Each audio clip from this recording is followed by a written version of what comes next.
السلام علیکم فرینڈس، میں ہوں آپ کی ہوسٹ اور آپ دیکھ رہے ہیں ہڈن ٹروتس اردو چینل۔ آج کی اس اہم ترین ویڈیو میں آپ کو ایک ایسے ٹاپک کے بارے میں بتاؤں گی جس کا علم ہونا ضروری ہے۔ آج میں ذکر کروں گی کہ پینائل ہیلتھ، پینس ہیلتھ کو کیسے امپروو کیا جائے، عضو کی تندرستی کو کیسے بہتر بنایا جائے۔ تو چلیے اس کے بارے میں تفصیل سے جانتے ہیں اور ویڈیو شروع کرتے ہیں۔ فرینڈس، پینس ہیلتھ، عضو کی صحت کو کیسے مینٹین، بہتر امپروو کیا جائے۔ اکثر لوگ کمنٹ باکس میں سوال کرتے ہیں عضو کے سائز کو لے کر، عضو کی سختی کو لے کر، عضو کی صحت کو لے کر۔ تو سب سے پہلے میں آپ کو بتاؤں گی کہ عضو کی صحت کیا ہے اور آپ اسے کیسے سسٹین کر سکتے ہیں۔ اس ٹاپک کو شروع کرنے سے پہلے یہ بات جاننی بیحد ضروری ہے کہ عضو کا کیا کام ہے، عضو کا کیا رول ہے۔ جنرلی عضو دو چیزوں کے لیے کام کرتا ہے۔ نمبر 1، پیشاب کرنے کے لیے۔ نمبر 2، ہم بستری کرنے کے لیے۔ عضو سے یہ دو استعمال ہوتے ہیں۔ ہم یہ جانتے ہیں کہ عضو عام طور سے انہی دو چیزوں کے لیے استعمال ہوتا ہے، ایک یورین پاس کرنے کے لیے، دوسرا مباشرت کرنے کے لیے۔ جیسے جسم کے اور حصے ہیں جیسے کہ ہاتھ، ناک، کان، آنکھ، ٹانگیں، منہ، ایسے ہی عضو بھی ہماری باڈی کا حصہ ہے۔ اس میں بھی انفیکشن ہوتا ہے، اس میں بھی انجری ہوتی ہے، اس کی بھی ہیلتھ مینٹیننس ہوتی ہے۔ جیسے کہ روزانہ ایکسرسائز کرتے ہیں، اچھی ڈائٹ لیتے ہیں، اچھی نیند لیتے ہیں، ایسے ہی عضو کی ہیلتھ کا بھی دھیان رکھنا ہے کیونکہ یہ آپ کے جسم کا حصہ ہے۔ آپ کو اپنے عضو کو انفیکشن سے بچانا ہے۔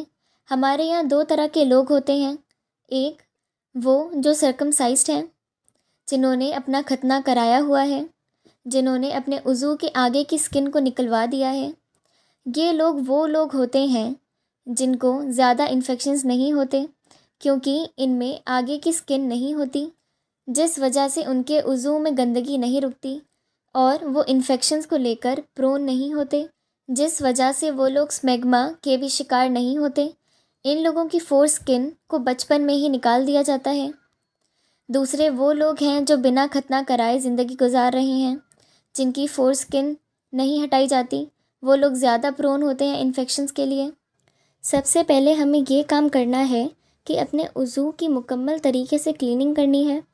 جب بھی آپ پیشاب کریں تو یاد رکھیں کہ اپنے یوریتھرا کو صاف ضرور کریں، اسے واش ضرور کریں تاکہ پیشاب کے قطرے دوسری جگہ نہ لگیں، گندگی پھیلے نہیں۔ آپ کا پیشاب بہت سارے ٹاکسنز لے کر، بہت سارے ہارش کیمیکلز لے کر باہر آتا ہے۔ اگر آپ اپنے یوریتھرا کو نہیں دھوتے تو وہ آپ کے عضو کے آس پاس لگ جاتا ہے۔ ڈرائی ہونے کے بعد اس ایریا میں انفیکشنز ہونے کے چانسز ہوتے ہیں جو کئی گنا بڑھ جاتے ہیں۔ تو ایسا ضرور کرنا چاہیے کہ جب بھی آپ پیشاب کریں تو آپ اپنے عضو کو ضرور دھوئیں۔ دوسری بات، ہمیشہ اپنے پارٹنر کے ساتھ لائل رہیں، ہمیشہ ایماندار رہیں، وفادار رہیں۔ یہ ضروری ہے کہ آپ کو معلوم ہو کہ آپ جس پارٹنر کے ساتھ ہم بستری کرنے جا رہے ہیں وہ HIV یا STD کا شکار تو نہیں ہے، وہ پارٹنر بیمار تو نہیں ہے۔ اگر آپ اپنے پارٹنر کے ساتھ لائل نہیں ہو اور کہیں اور بھی ہم بستری کر رہے ہو تو ہو سکتا ہے کہ آپ کو سیکشول ٹرانسمیٹڈ ڈیزیز لگنے کے یا HIV ایڈز لگنے کے چانسز بڑھ جائیں۔ جیسے آج کل پروسٹیٹیوٹ بہت کامن ہے، ان ہائیجینک ہم بستری بہت کامن ہے، اس میں بہت دھیان رکھنے کی ضرورت ہے۔ کئی نوجوانوں میں انفیکشنز کو دیکھا گیا ہے جو کافی کامن ہوتا جا رہا ہے۔ اس لیے دھیان رکھیں کہ اپنے پارٹنر کے ساتھ وفادار رہیں کیونکہ انفیکشن سے بچنا بہت امپورٹنٹ ہے۔ انفیکشنز آپ کی ہم بستری اور عضو دونوں کو خراب کر دیتا ہے۔ ایسا نہیں کرنا کہ آپ جوش میں سیکشول ڈیزائرز میں اتنا کھو گئے کہ آپ کو معلوم ہی نہیں ہے کہ آپ اپنے عضو کا استعمال کیسے کر رہے ہیں۔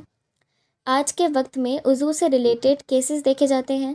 ہم بستری کے دوران عضو میں فریکچر ہو گیا، عضو میں انجری ہو گئی، عضو میں ٹیئر ہو گیا، عضو سے خون آنے لگا۔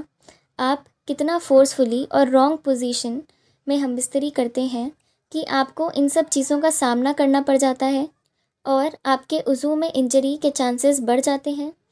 تو اس لیے ہم بستری آرام سے کریں تاکہ آپ کو نقصان نہ ہو۔ چوتھی بات،